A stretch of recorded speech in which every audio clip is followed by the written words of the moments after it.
मुलांसाठी दत्तक घ्यायची प्रथा आपल्याकडे होती. पण याला धार्मिक भावना देऊन ब्रिटिशांनी आणि मोगलांनी आपले छळ केले. पण जेव्हा त्याला कायद्याचं स्वरूप आलं, जेव्हा बाबासाहेब आंबेडकरांनी त्याचा कायदा बनवला, म्हणजे त्यांनी हिंदू धर्माचा अनुसरूनच कायदा केला. म्हणजे कायदा हे हिंदू धर्माचा व्यतिरिक्त नाहीये. त्यामुळे हिंदू धर्म कॉन्स्टिट्यूशन कायदा हे आपल्या संस्कृतीवर टिकलेले आहे.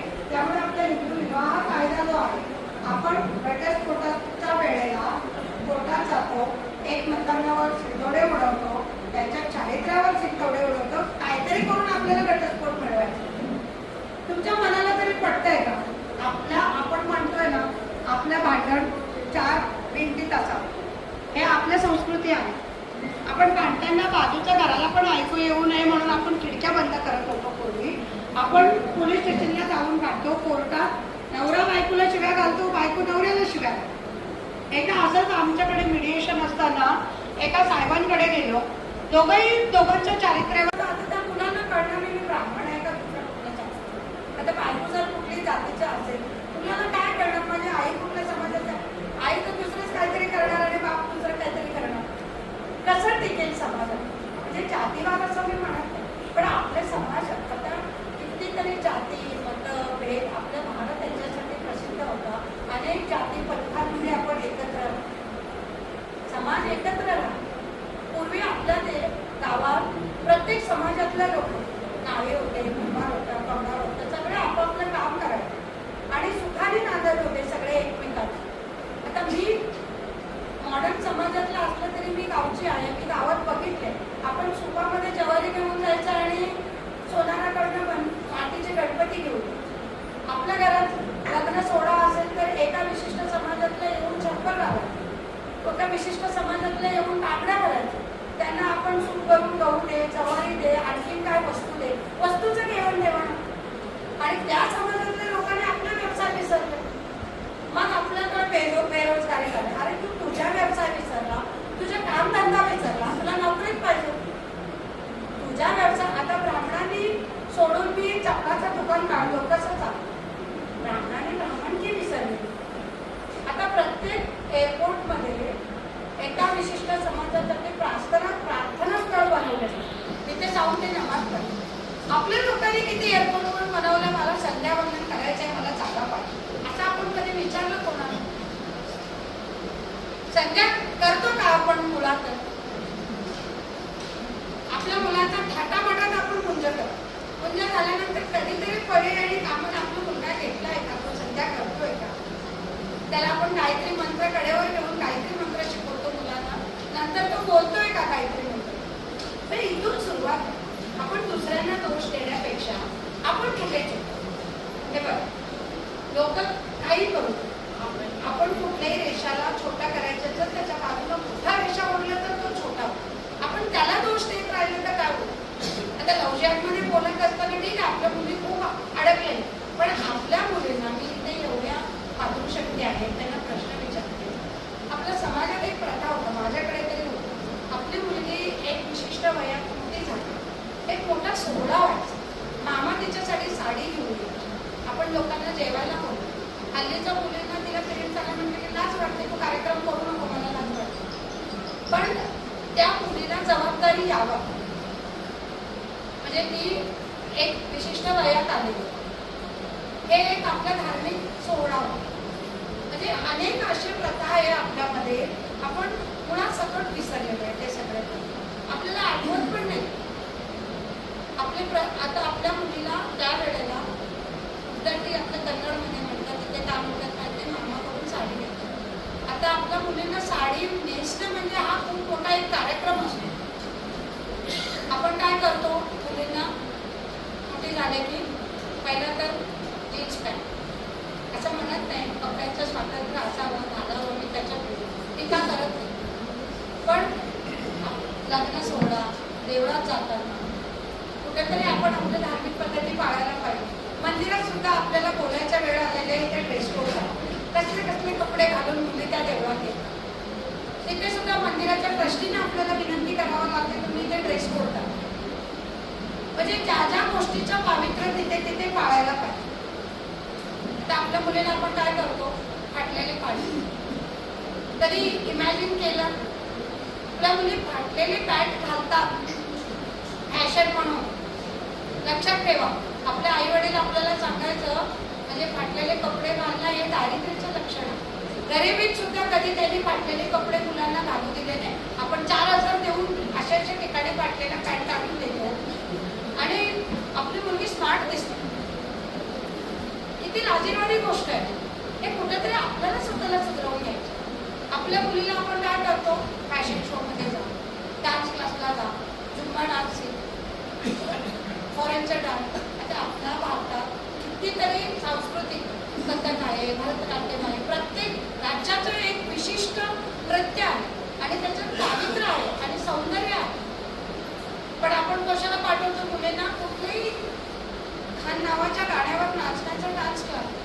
तुमच्या मुलीने कधी विचार केला माझी मुलगी बाहेर जाताना सुरक्षित घरी यावं याच्यासाठी तिला कराटे क्लासला पाठवावं, तिला स्वरक्षणासाठी दुर्गाबाईंच्या वर्गाला पाठवावं, कुठल्या इतर NGOचं तिच्या स्वयं रक्षण करून घ्यावं, ह्यासाठी एखादा तिला सेल्फ डिफेन्स कोर्स करावा?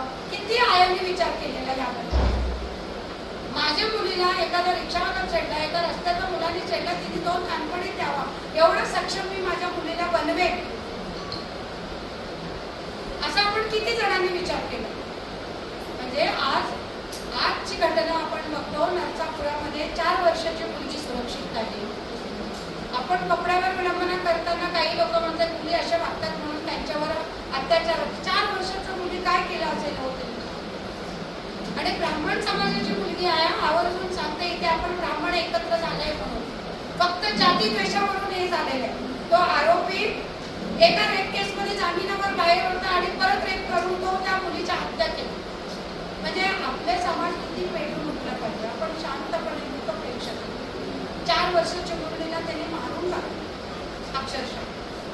तर 4 वर्ष जेलमध्ये डाळ भाकरी खाईल आणि परत जामिनावर. आपण फक्त मेणबत्त्या घेऊन निषेध करतो. त्यामुळे आपल्याला कुठेतरी आपल्या स्वतःच्या आत्माला विचारण्याचा वेळ आहे. आपलं धर्म कसं टिकवण्याचा याची वेळ आहे. आपण सर्वांनी खूप चांगल्या कार्यक्रमासाठी आलेल्यासाठी बरेच काही गोष्टी बोलतोय, पण ह्या समाजात बोलण्याचं गरज होतं. कारण ह्या नाही बोलले, ही व्यक्त नाही झालं तर कळणार नाही. आज आपण त्या आपल्या मुली आपल्या समोर निघून जाताना बघतात, आपल्या मुलींवर अत्याचार होताना बघतात, आपल्या मुली सुरक्षित नाही, आपल्या स्त्रिया सुरक्षित नाही. ह्या अशा समाजात आपल्याला आपले अस्तित्व निर्माण करणं, आपल्या मुलींना सुरक्षित करणे. कारण नेहमी मी सांगते आपल्या देशात यत्र नारेषु पूजन्ते रमन्ते तत्र देवतः. म्हणजे जिथे जिथे नारीच्या पूजा होतो तिथे तिथे देवतांचं वासस्थान असतं. प्रत्यक्षात देवी देवता वासस्थान जरी नसतं, चांगले लोक आपल्या आजूबाजूला असतो जिथे नारींचा सन्मान. म्हणजे देवता स्वरूप आपल्या पुरुष मंडळी तिथे असतो, कारण नारीचा सन्मान कोण करतो.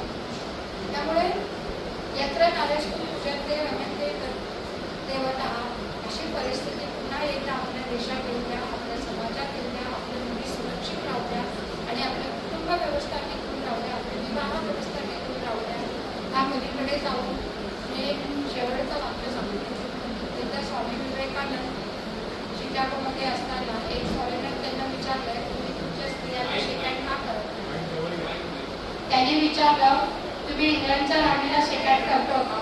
त्याने आपलं राणी, माझ्या भारतात माझ्या प्रत्येक स्त्री माझ्यासाठी राणी, माझी प्रत्येक मुलगी माझ्यासाठी राजकुमारी आहे. त्यामुळे मी तिचा आजीवन मान करतो, तिचा पायाचं पूजा करतो, तिला साष्टांग नमस्कार करतो, मी शेकाट करत नाही. त्यामुळे आपल्या स्त्रियांचं संरक्षण त्यासोबत आपल्या कुटुंब व्यवस्था टिकवणं या आपल्या जबाबदारी आहे आणि आपल्या तुमच्या जबाबदारी आहे.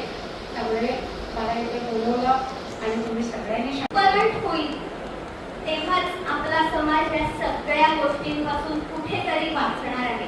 कारण आपला हिंदू समाज हा परंपरा, संस्कृती, ज्ञान आणि अध्यात्माचा संगम आहे.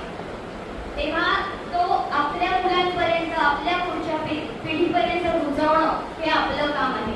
आणि जेव्हा आपल्यासोबत असे लोक असतात जे स्वतःहून हात देत आहेत समोर की नाही तुम्हाला कुठे अडताय तर आम्ही आहोत, अशा वेळी 2 पावलं आपण पुढे येणं खूप गरजेचं असतं. आज मी स्वतः सॉफ्ट स्किल ट्रेनर आहे. मी कॉर्पोरेटमध्ये ट्रेनिंग देते.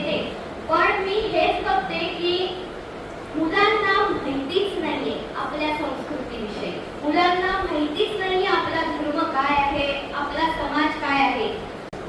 आनंद सोहळा आहे. मी नुकताच या संस्थेचा अध्यक्ष झालेलो आहे. मला वाटतं 1 महिना अजून झालेला नसेल.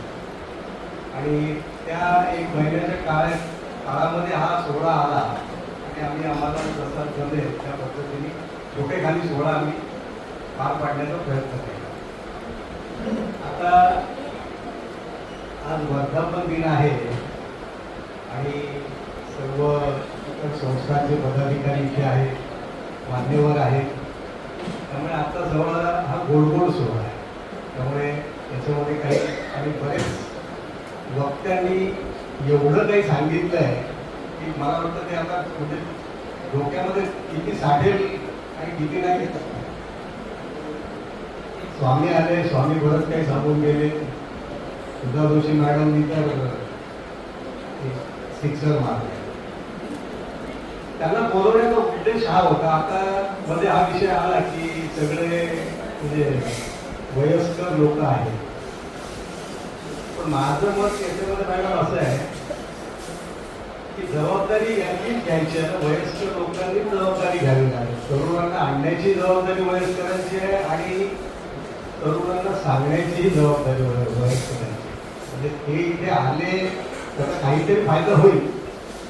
आता आमच्या संस्थेविषयी देशस्वरूपी ब्राह्मण संस्था 33वा वर्धापन दिन सोहळा आहे. संस्था याच्या पुढे खूप चांगले नवीन कार्यक्रम करणार आहे. नवीन उपक्रम आहेत. आता सर्व ज्ञाती संस्था कल्याणच्या इथे आहेत. एक कार्यक्रम आपण केला होता 3 तारखेला देवावरच रिखेंचा सन्मान सोहळा केला. आताही मला वाटतं आपला 30 तारखेचा एक मोठा कार्यक्रमाचं प्लॅनिंग चालू आहे. तर देशस्थ रुपेरी ब्राह्मण संघ पण तुमच्या बरोबर उभा आहे आणि आता परत जसं सगळ्यांनी सांगितलं म्हणजे जीवन गौरव पुरस्कार सन्मानित आमचे रमेशचंद्र कुलकर्णी काका त्यांचे मनपूर्वक सगळ्यांचे आभार. या